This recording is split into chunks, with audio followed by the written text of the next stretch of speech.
క్రీడలకు మా ప్రభుత్వం అత్యంత ప్రాధాన్యత ఇస్తుందన్నారు సీఎం రేవంత్ రెడ్డి. గ్రూప్ 1 పోస్టులకు డిగ్రీ ఉత్తీర్ణత ఉన్న ఇంటర్ పాస్ అయిన సిరాజ్కి ప్రభుత్వ ఉద్యోగం ఇస్తున్నామన్నారు. నిఖత్ జరీన్కు కూడా గ్రూప్ 1 ఉద్యోగం ఇవ్వనున్నట్లు తెలిపారు.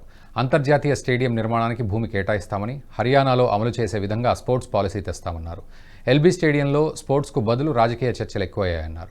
గతంలో ఎన్నడూ లేని విధంగా స్పోర్ట్స్ కోటాకు 361 కోట్లు కేటాయించామన్నారు. చదువులోనే కాదు ఆటల్లో రాణించినా మంచి భవిష్యత్తు ఉంటుందని మా ప్రభుత్వం భరోసా కల్పిస్తుంది అన్నారు రేవంత్ రెడ్డి.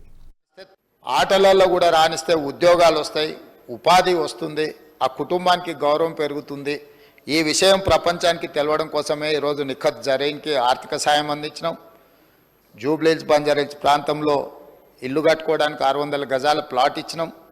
అదేవిధంగా సిరాజ్కు కూడా మనం ప్రభుత్వ ఉద్యోగం గ్రూప్ 1 అతని ఎడ్యుకేషన్ క్వాలిఫికేషన్ లేకపోయినా ఎగ్జామ్షన్ ఇచ్చి, నేను పదే చెప్పిన చదువు కంటే కూడా క్రీడలలో రాణిస్తే తప్పకుండా ఉద్యోగ భద్రత ఉంటుందని. ఇంటర్మీడియట్ పాస్ అయిన సిరాజ్కు మనం ఇస్తున్న గ్రూప్ 1 జాబ్కి యాక్చువల్గా డిగ్రీ క్వాలిఫై అయి ఉండాలి. మనం ఆ ఎడ్యుకేషన్ కూడా ఎగ్జామ్షన్ ఇచ్చి మరి మనం సిరాజ్కి ప్రభుత్వ ఉద్యోగం ఇవ్వడం జరిగింది అధ్యక్ష. నిఖత్ జరీన్ గ్రాడ్యుయేట్ కాబట్టి వారికి కూడా మనము గ్రూప్ 1 డిఎస్పీ కార్డర్ పోస్ట్ ఇవ్వడం జరిగింది. ఈరోజు నేను తమ ద్వారా తెలంగాణ రాష్ట్రంలో కంప్లీట్గా స్పోర్ట్స్ పాలసీని తీసుకురాదలుచుకున్నాము. వివిధ రాష్ట్రాలల్లో మేము వాటిని స్టడీ చేసి వాటికి సంబంధించిన సమాచారాన్ని కూడా సేకరించినాము. అత్యధికంగా క్రీడాకారులకు ప్రోత్సాహకాలు ఇస్తున్నది హర్యానా రాష్ట్రము.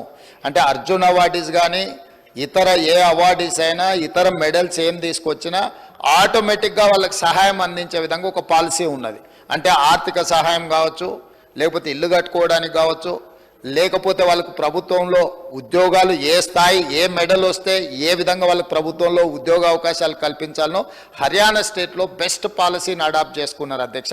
మేము అందుకే ఈరోజు హర్యానా, పంజాబ్ ఇతర ప్రాంతాలలో బాక్సింగ్ రిలేటెడ్ కానీ అదర్ రిలేటెడ్ క్రీడలలో రాణించిన వాళ్ళకి ఏ విధంగా ప్రభుత్వం ప్రోత్సాహకాలు ఇస్తున్నదో వాటన్నిటిని కూడా మేము స్టడీ చేస్తున్నాం. వచ్చే సమావేశాలలో స్పోర్ట్స్ పాలసీని సభలో చర్చకు పెట్టి మిత్రుడు బీజేపీ ఎమ్మెల్యే గారు ఏదైతే సలహా చెప్పినరో స్పోర్ట్స్ స్టేడియంలను కూడా ప్రోత్సహించడానికి ఈరోజు ప్రభుత్వం దాని మీద ప్రత్యేకంగా దృష్టి పెట్టినాం. వీలైనంత మేరకు మండలానికి ఒక మంచి మినీ స్టేడియంను నిర్మిస్తే నిజంగానే ఉపయోగం ఉంటుంది. కాకపోతే ఈరోజు తెలంగాణలో భూముల విలువ అత్యధికంగా పెరిగిపోయి ప్రభుత్వ భూములు కబ్జాలకు లోనయ్యి చాలా ప్రాంతాలలో లేవు. ఎక్కడైనా ఏదైనా మండల కేంద్రాలలో ఒకవేళ భూమి అందుబాటులో ఉంటే ప్రభుత్వానికి బడ్జెట్ కేటాయించడానికి ఎలాంటి ఇబ్బంది లేదు.